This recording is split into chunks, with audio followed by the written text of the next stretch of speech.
السلام عليكم ورحمة الله وبركاته. ازيكم حبايبي؟ عاملين ايه؟ يا رب تكونوا بخير. كل سنة وانتم طيبين.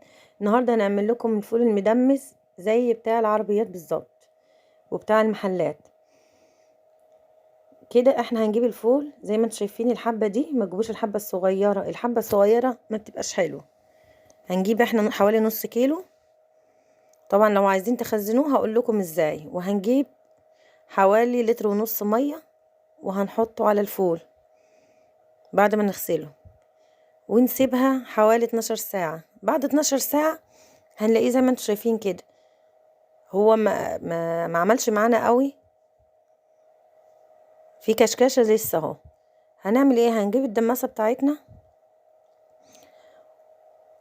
وهنحط فيها الفول اللي احنا بليناه في المية لمدة 12 ساعة.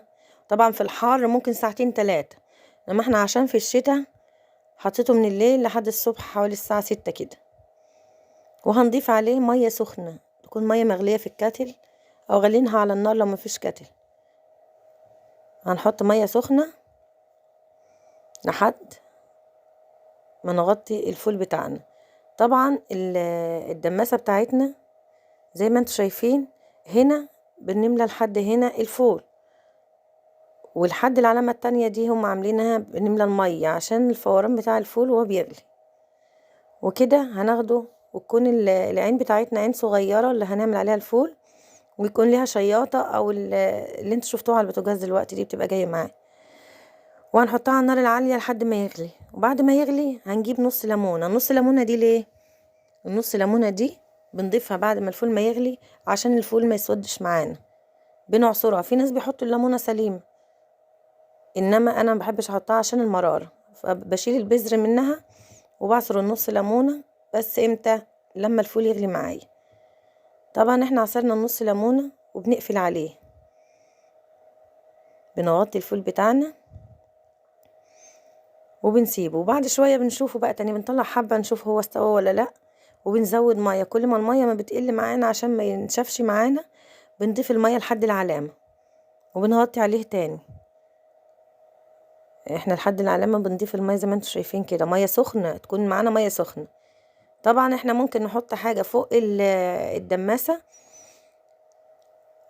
تسخن المية معانا بحيث ان احنا نضيفها. ده الفول بتاعنا. طبعا احنا دلوقتي بنطلع حبة عشان نشوف استوى معانا ولا لا. هو كده يعتبر استوى، بس احنا طبعا ما بنطفيش على الفول الا لما بنلاقيه استوى معانا خالص زي الزبدة. انا حاسة ان لسه في حبة فسيبته شوية. وده المكون اللي بيديكي لون الفول الاحمر اللي بتجيبيه من المحلات او من عربية الفول. المكون اللي معانا ده معلقة كركم ومعلقة بابريكا. هنضيف الاتنين، معلقة صغيرة كركم ومعلقة بابريكا، وبنقلبه بعد ما بنفضيهم على الفول. دي الخطوة الأولى. اللون بدل ما نجيب لون صناعي، احنا طبعا هنجيب اللون ده بإيه؟ بالبابريكا والكركم، معلقة صغيرة ومعلقة صغيرة. وهنقلب. المكون التاني ده بقى عشان كرملة الفول اللي يخليه تخين ومكرمل. دي معلقة نشا كبيرة او معلقة ونص، حوالي معلقة ونص نشا. بنجيب حبة مية في طبق وبنقلبهم. الكلام ده كله احنا بنعمل الخطوات الأخيرة دي بعد الفول بتاعنا ما استوى على النار. بنقلب معلقة النشا وبنضيفها على الفول بتاعنا وبنقلب بسرعة.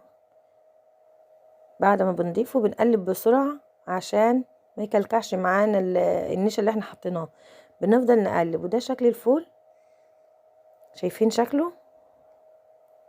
ادانا اللون والكرملة بتاعت الفول بتاع المحلات.